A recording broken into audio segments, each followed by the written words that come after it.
भारतीय किसान यूनियन जिंदाबाद। जब तक दुखी किसान रहेगा धरती पर तूफान रहेगा। जो किसानों से टकराएगा जो किसानों से टकराएगा। नमस्कार, मैं हूं महक शर्मा और इस वक्त आप ये लाइव तस्वीरें देख रहे हैं हरियाणा के करनाल से। और इस वक्त हम मौजूद हैं करनाल के जिला सचिवालय में, जहां पर आप देख सकते हैं कि शेखपुर सुहाना गांव शेखपुर सुहाना से किस तरीके से आज भी तमाम यहां पर किसान एक बार फिर से पहुंच चुके हैं करनाल के जिला सचिवालय में। करनाल के जो डिप्टी कमिश्नर है, करनाल के डीसी निशांत कुमार यादव से मिलने के लिए पहुंचे हैं। हालांकि जानकारी ये मिली है कि उनको ज्ञापन तो सौंपना था, लेकिन आज छुट्टी पर है सर, और वो उनको मिले नहीं है। लेकिन किस तरीके से जो किसान है शेखपुर सुहाना के, वो काफ़ी लंबे समय से परेशान है। आपको याद होगा कि आज से कुछ दिनों पहले भी हमने आपको वहीं की तस्वीरें दिखाई थी कि किस तरीके से एक खेत में एक किसान खड़ा हुआ था, काफ़ी ज़्यादा परेशान था, क्योंकि उस किसान का कहना था कि शुगर मिल में जो पावर हाउस लग रहा है, जो प्लांट वहाँ पर लगाया जा रहा है, जिसको लेकर टावर के लिए लाइन पूरी की पूरी तैयार की गई थी, प्लानिंग की गई थी, लेकिन उसके अनुसार अब उस लाइन पर काम नहीं हो रहा। क्या पूरा मामला एक बार फिर से इन्हीं किसानों से जानेंगे। लेकिन मेरी आप सभी लोगों से यही अपील रहेगी कि जो भी लोग इस खबर को, इस वीडियो को देख रहे हैं, इसे साथ के साथ शेयर जरूर करें। क्या नाम है आपका, कहाँ से आप आए हैं? यशपाल राणा, जिला प्रधान भारतीय किसान यूनियन। क्या मामला है? मामला यही है, तुमसी लाइन का पहले भी आए होंगे, आपने बेरा हुआ मामले का तो भी एक जुनसा अरिंदर कल्याण उसका चाचा है, जुनसा की जमीन मैंने वो पहलो राम कुमार उसकी जमीन मैंने पहले जुनसा पुराने एस्टीमेट में वहाँ खंभे की गढ़ने की भी तैयारी हो गई थी, सब कुछ कंप्लीट हो गया था। उसके बाद उन्होंने नए नक्शा बनाकर दूसरी तरफ से वो लाइन मोड़ दी, उसमें मोड़ दे दिए कम से कम 8-10, और 1 किले का या 2 किले का किसान है सारा, जिसके खेत में वो टावर गड़ गया 1 किले में, वो किला वो तो खत्म है, न वो किसान के पास कुछ रहने का। तो सरकार की तरफ सरकार को गुमराह करके और ये सारी चालबाजी खेल रहा है जो अपना एमएलए है, उसको सरकार को गुमराह लग रहा कारण भी इस साइड से इसको फायदा होगा सरकार को, इस साइड से ज़्यादा नुकसान होगा। हाल की जिस साइड से लाइन निकालने जा रहे हैं उसमें उस एस्टीमेट में सिर्फ 70,000 रुपये का फर्क है, और सरकार को 70-80 लाख रुपए का नुकसान होगा। हमारी यही है कि इससे सरकार से डीसी साहब से आए थे मिलने आज, भी जहाँ को पुरानी लाइन है वहीं को रखे, अगर इस लाइन को तोड़ मरोड़ के कहीं को निकाल लेंगे तो ये किसान नहीं चुप बैठेंगे, और ना वहाँ से लाइन हम निकालने देंगे। कितने महीने पहले इसकी प्लानिंग हुई थी कि लाइन कहाँ कहाँ पर जानी है? प्लानिंग किस महीने हुई? जनवरी में प्लानिंग हुई थी, ड्रोन से इसकी वो ली गई थी। तो चेंज कब की गई है? चेंज तो अभी की गई है, 1.5 महीना पहले ही, 13 तारीख को चेंज की गई, और उसके बाद तो वहाँ को पूरी तैयारी हो गई थी, सारा भी जितना भी कम पे वो गाड़ने के पिलर पुलर सब तैयार कर लिए थे। आपको याद होगा हमने भी एक किसान का खेत दिखाया था, जिनका आपने कहा था कि अभी फसल काटनी थी उन्होंने, लेकिन फसल कटने से पहले ही किस तरीके से वो सारी जमीन खोद दी जाती है। वो बलवान है किसान है उनसा, 14 नंबर टावर था, उसकी वो फसल भी उससे कह रहा था भी उसका मुआवजा देंगे, ना उसको मुआवजा मिला ना उसको कुछ मिला, कुछ नहीं मिला, कुछ नहीं मिला उसको, और वो अब तक भी ऐसी रोंदा लग रहा फिर किसान। ये सरकार की चाल है कि जिनसे जिसकी पावर है वही कह रहा है जिसकी लाठी उसी की भैंस।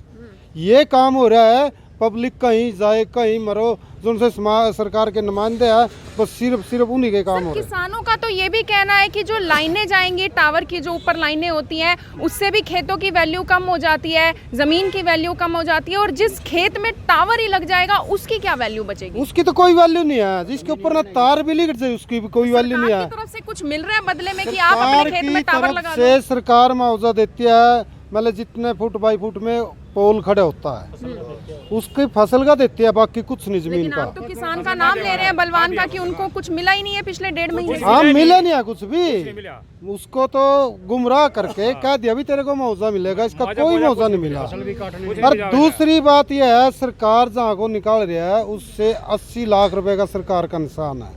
ये छोटे टावर भी निकाल सका है। क्यों लगता है कि सरकार क्यों अपना नुकसान करवा रही है? सरकार का नुकसान है, प्रेशर है सरकार पे, जिनसे ये बड़े आदमी है, एमएलए है अपना, ये करवा रहे सारे के सारे। पहले भी कई रोले करवाए, मिल ही नहीं होने दिया, कई साल लग तो इसका नवीनकरण ही नहीं होने दिया। भी मेरे बगैर मेरी कमीशन पहले होगी जी भी ये मिल में काम चलेगा, वो कई साल तो पहले अटके रहा मिल इसी रोले में। अब मिल तो हो गया तैयार, ये पावर हाउस है, इसमें भी कमीशन मांग रहे होंगे। यही बात हूँ तो नहीं भी 100 किसानों के खेत से लाइन निकाल लेंगे, उसके साथ साथ की जमीन है। कितने किसान हैं जिनके खेतों से लाइन जानी है? काफी किसान है और गांव के नजदीक से जा रही, सरकारी स्कूल के नजदीक से जा रही। सिर्फ 15-20 फुट का फैसला है। इतने फैसले में तो 11,000 वोल्ट का नहीं तार निकल सकता और ये 132 केवी का निकालने लग रहे। 132 केवी का है देखिए। और सबसे बड़ी बात कि किसानों को काफी ज्यादा नुकसान है। पहले से ही बात की जाए किसानों की तो किसान पहले ही सरकार से काफ़ी ज़्यादा दुखी हैं, काफ़ी ज़्यादा हताश हैं, काफ़ी ज़्यादा परेशान हैं। और एक बार फिर से शेखपुर सुहाना के जो तमाम किसान हैं वो यहाँ पर करनाल के जिला सचिवालय में पहुँचे हैं। पहले भी, हालांकि ऐसा नहीं है कि पहली बार पहुँचे हैं, पहले भी यहाँ पर पहुँचे हैं, अपनी आवाज़ बुलंद की है। हमारे साथ और भी कुछ किसान हैं, उनसे जानकारी ले लेते हैं। सर, करनाल के जो डिप्टी कमिश्नर है निशांत कुमार यादव, ऐसा नहीं है कि उनसे पहले आप नहीं मिले हो, पहले भी मिले हो? हाँ मिले हैं, पहले मिले हैं, पहले बातचीत हुई है। उसके बाद मुख्यमंत्री से मिले, मुख्यमंत्री ने साफ जवाब दे दिया क्योंकि गुमराह किया हुआ है सारा। क्या जवाब दिया मुख्यमंत्री जी ने? उन्होंने तो यही जवाब दिया भाई तो नया एस्टीमेट है, उसके हिसाब से बनेगा, जाओ कोर्ट में जाओ, आप स्टे ले लो। क्योंकि ना तो किसी ने मौके पे जाकर देखा क्या मामला है क्या नहीं है। अगर कोई मौके पर जाकर देखे या कागज पर नक्शा ही देखे, उससे सारी बात समझ में आ जाएगी अपने आप। क्योंकि इसमें काफ़ी जो बड़े टावर, जो लाइन, बड़ी लाइन जाएगी, उसमें काफ़ी कायदे कानून है। कोई बस्ती नज़दीक नहीं होनी चाहिए, लाइन में ज़्यादा मोड़ नहीं आने चाहिए। जो पहला जो एस्टीमेट था, जो पहला नक्शा था, जो हर्सी साइड कंपनी ने बनाया था, वो बिल्कुल इतना अच्छा नक्शा बनाया हुआ था बस्ती को मद्देनजर रखकर, और उसमें कोई ना कोई ज़्यादा मोड़ था, बिल्कुल सेफ वो लाइन बनी थी। पहले रहायशी इलाका भी था वहाँ पर आसपास, जब पहले जो प्लानिंग की गई थी उसके अकॉर्डिंग? क्या चीज़? कोई रहायशी इलाका था कोई? नहीं, उसके नज़दीक कोई रहायशी इलाका था ही नहीं। रहायशी इलाके को बचाने के लिए जो पहले जो एस्टीमेट था वो इसलिए दूर से बनाया गया था। खेतों से निकल रही थी। हाँ, खेतों से निकल रही थी। लेकिन उसमें क्या था, जो विधायक है हमारा वीरेंद्र कल्याण, उसके चाचा की जमीन आ गई। अच्छा। सिर्फ उसके चाचा की जमीन को बचाने के लिए सारा कुछ कायदे कानून नियम सब ताक पर रख दिए, सब किनारे कर दिए। उसके खेत बचाने के लिए नया एस्टीमेट बनाया जा रहा है। अगर उनके खेतों से पहले की तरह लाइन निकल जाती है तो आप लोगों को मंजूर है? बिल्कुल मंजूर है। हम तो मंजूर जो है ना, देखो हम तो निकलवा नहीं रहे, सरकार निकाल रही। सरकार ने नक्शा बनाया, उन्होंने ठीक लगा जब भी तो बनाया होगा, कोई दबाव नहीं था, बिल्कुल मतलब स्वतंत्र प्रभाव से नक्शा बनाया गया पहले, बगैर दबाव के। इसलिए वो नक्शा बिल्कुल सही था, बिल्कुल से जो विधायक है हरविंदर कल्याण, उनको क्या कहना चाहेंगे? उनको भी यही कहेंगे कि इसमें गलत काम ना करें, ठीक काम करें। क्योंकि हमने एक बात और देखी है, सरकार गुमराह और गलत काम करती है, वहाँ पर फिर झगड़ा होता है और 2 साल किसानों को निकलता है। इसलिए सोचे समझे, सोच समझ कर ठीक काम करें ताकि झगड़ा ना हो और किसी को ऊपर 200 रुपये ना और किसी को परेशानी ना आए। कोर्ट का दरवाजा खटखटाने से पहले आपने ये नहीं सोचा कि चलिए एक बार गनोंडा जाकर जो विधायक है उनसे 2 बार मिलकर आ चुके हैं। क्या उन्होंने 2 बार? कुछ नहीं, हो जाएगा, देखेंगे, हो जाएगा, बस कुछ नहीं।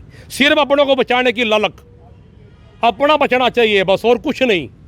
अपने को बचाने की ललक और कुछ नहीं, इससे ज्यादा। वो जो राम कुमार, आप उनका नाम ले रहे हैं, उनके चाचा लगता है इसका, जिसकी जमीन है एमएलए का चाचा लगता है। वो कितनी जमीन है? किनकी? 70 किले जमीन है उनकी। 70 किले? तो वो 70 किले का पूरा एरिया छोड़ दिया गया? हाँ बिल्कुल छोड़ दिया गया। उसके खेतों के रकबे के अंदर 3 पोल गढ़ने थे, जो कि सारे बिल्कुल किनारे पे कर दिए, साइड में बचा दिए सारे ही, और जो गरीब किसान थे वो रगड़ दिए सारे के सारे। आपका ये कहना है कि उनके खेतों का नुकसान ना हो, इस वजह से प्लानिंग हाँ बिल्कुल, इस वजह से प्लान किया गया, बिल्कुल सच्ची बात है, और कुछ मामला हो ही नहीं सकता। देखिए इसके अंदर सारा ऑन द रिकॉर्ड मामला है, सारे ऑन द रिकॉर्ड बात है। पहले इसके अंदर 21 पोल थे, आज भी 21 पोल है। पहले इसके अंदर दूरी कितनी थी, अब दूरी सिर्फ मात्र 169 मीटर कम हुई।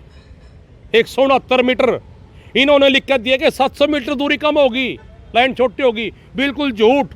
इन्होंने लिख कर दिया कि सरकार को 80-90 लाख रुपए का फायदा होगा। फायदा हुआ सरकार को ओनली 72,000 रुपए का। और नुकसान कितना हुआ, जिस कंपनी ने वो नक्शा बनाया था, हर्सी साइड कंपनी ने सैटेलाइट द्वारा, उसको सरकार ने परचेज किया है 45 लाख रुपए में, लेकिन उसके द्वारा बनाया नक्शा सारा फेल कर दिया। और दूसरी बात, जो 14 नंबर पोल है वो पहले एस्टीमेट के हिसाब से गड़ा हुआ, उसकी जो फाउंडेशन अपन तैयार की है, जिसके ऊपर 4-5 लाख रुपए खर्चा है। अगर जो नए एस्टीमेट के हिसाब से बनाएंगे तो उसको सारे को उखाड़ना पड़ेगा और नई सिरे से उसका। तो पहले भी तो अधिकारी आपसे बात करने आए होंगे, फायदे क्या क्या बताए गए थे उस पावर हाउस के लगने के बाद? किसानों को क्या क्या फायदे होने वाले? किसानों को तो कोई फायदा नहीं है।